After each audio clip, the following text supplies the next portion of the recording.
Morning, folks. It's Pastor Mike here in the study. This past Sunday, I spoke out of the book of Ephesians, chapter 1, and I spoke to children and I spoke to fathers.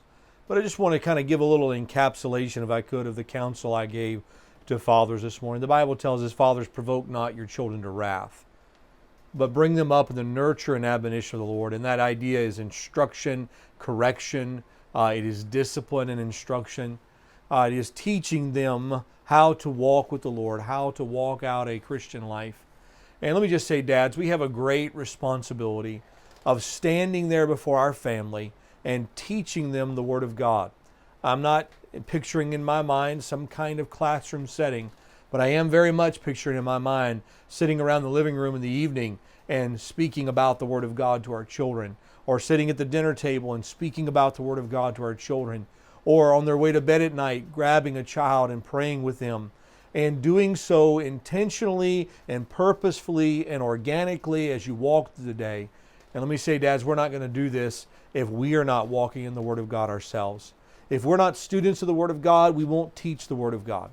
If we are not in the Word of God, we will not talk about the Word of God. If we are not praying alone, we will not pray corporately.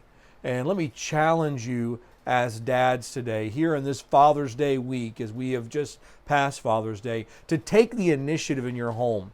Man, thank God for godly mothers, and we've talked about them in the past, and godly mothers are so valuable in our nation.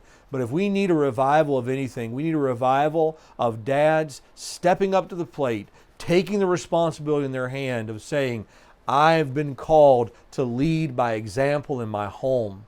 And that example is an example of a love for the Word of God, a knowledge of the Word of God, a communicating of the Word of God, and passing it on to my children. Here's the thing.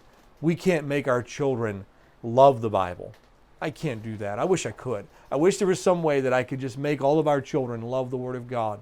I can't make them love the Bible, but I can make them hear me talk about it and listen to me talk about it. And I can do my dead level best to convince them that I and their mother love the Bible.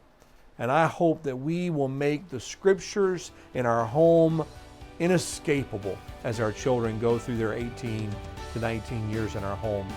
I hope this will be an encouragement to you, dads. I hope it'll be an encouragement to our homes and to our churches. And we'll see you next time in the study. Thanks.